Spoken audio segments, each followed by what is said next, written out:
এবারের দুর্গা পূজা খুবই তিথি স্বল্প, মানে দুর্গাপূজা যে মানে শুরু হচ্ছে, মানে আমাদের দুর্গাপূজা আমরা পঞ্জিকা দেখে সূর্যের উদয় দেখে তবেই আমরা দুর্গাপূজা করে থাকি।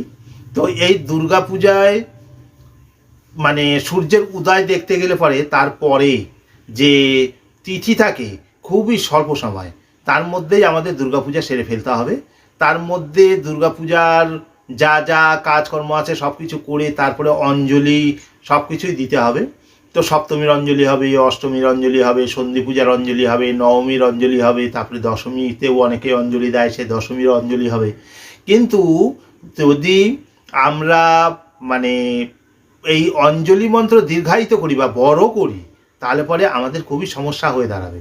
এমনিতেই অষ্টমী পূজা অঞ্জলি দেওয়া যাবে কি না সন্দেহ আছে। ওই অষ্টমী পূজার অঞ্জলি তারপরে সন্ধি পূজা হয়ে যাবে, তারপরে হয়তো অঞ্জলি দেওয়া যেতে পারে। তো আমাদেরকে অবশ্যই এবারের অঞ্জলি মন্ত্র খুব শর্টেই আমাদেরকে বলতে হবে। তো আমি আজকে সেই অঞ্জলি মন্ত্র নিয়েই তোমাদের সাথে কথা বলবো, যে অঞ্জলি মন্ত্র শর্টে কিভাবে করা যাবে। তো আমি পুরোহিত দেব গোস্বামী, তোমরা দেখছো ভগবানের বার্তা ইউটিউব চ্যানেল। যদি আজকের ভিডিওটা তোমাদের যদি কাজে লাগে তাহলে অবশ্যই একটা লাইক করবে, আর মানে আরও কেউ যেন জানতে পারে সে কারণের জন্য তোমরা শেয়ার করবে বেশি বেশি করে, আর নতুন কিছু জানার থাকলে কমেন্টস করবে অবশ্যই। আর যদি এরকম ভিডিও আরও বেশি পেতে চাও তাহলে আমার চ্যানেলটিকে সাবস্ক্রাইব করে পাশে বেল আইকনটি অন করে দেবে। তো আসো ভিডিওতে যাওয়া যাক। প্রথমে তো তোমাদের আচমন করাতেই হবে। ওই মানে ওং বিষ্ণু, আবার কোনো কোনো জায়গা বলবে নমবিষ্ণু, নমবিষ্ণু নমবিষ্ণু নমবিষ্ণু, এ তো আচমন করাবেই।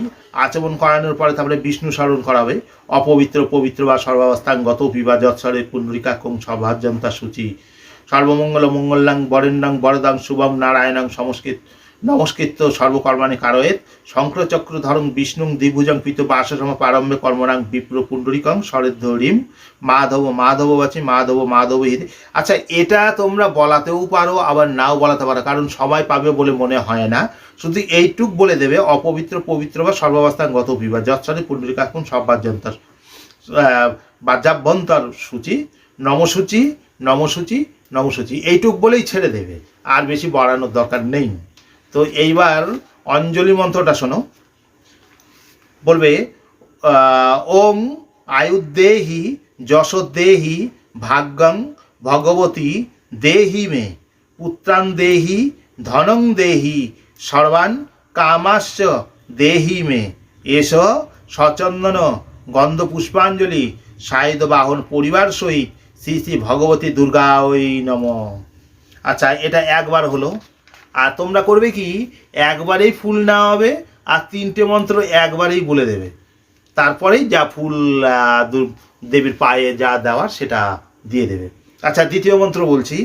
হর পাপং হর ক্লেশং হর শোকং হরা সুখম হর রোগং হর ক্ষোভং হর মারিং হর প্রিয়ে এস সচন্দন গন্ধ পুষ্পাঞ্জলি সায়ুধ বাহন পরিবার সহিত শ্রী শ্রী ভগবতী দুর্গা ওই নম। এটা হলো তৃতীয় মন্ত্র। ওং কায়ন মনসা বাচা কর্মণা যৎকীর্তং ময়া জ্ঞানাজ্ঞানং কীর্তং পাপং দুর্গেত্তং হর দুর্গতিম এস সচন্দন গন্ধপুষ্পাঞ্জলি সায়ুধ বাহন পরিবার সহিত ওং শ্রী শ্রী ভগবতী দুর্গা দেব্যই নম। 3 নম্বর হয়ে গেল। আচ্ছা, এবার প্রণাম মন্ত্র করাবে। ওং সর্বমঙ্গল মঙ্গলে শিবের সর্বার্থ সাধিকে শরণ্যে ত্রম্বকে গৌরী নারায়ণী নমস্তুতে বলে প্রণাম করাবে। ব্যাস, এইটুকুই মন্ত্র বলাবে। বড় মন্ত্রও রয়েছে যেটা মানে অষ্টমীর দিন সাধারণত করানো হয়। তো এবার স্বল্প তিথির মধ্যে বড় মন্ত্র পড়ার কোনো দরকার নেই, তোমরা ছোট মন্ত্র পড়েই এবার অঞ্জলি দেওয়া হবে। তো যাই হোক, আজকের ভিডিওটি এটুকুই। যদি তোমাদের কাজে আসে, আর আমি স্ক্রিনেও দিয়ে দিচ্ছি মন্ত্রটা, যদি কাজে আসে তাহলে অবশ্যই আমার চ্যানেলটিকে সাবস্ক্রাইব করে পাশে বেল আইকনটি অন করে দেবে। ভিডিও দেখার জন্য ধন্যবাদ।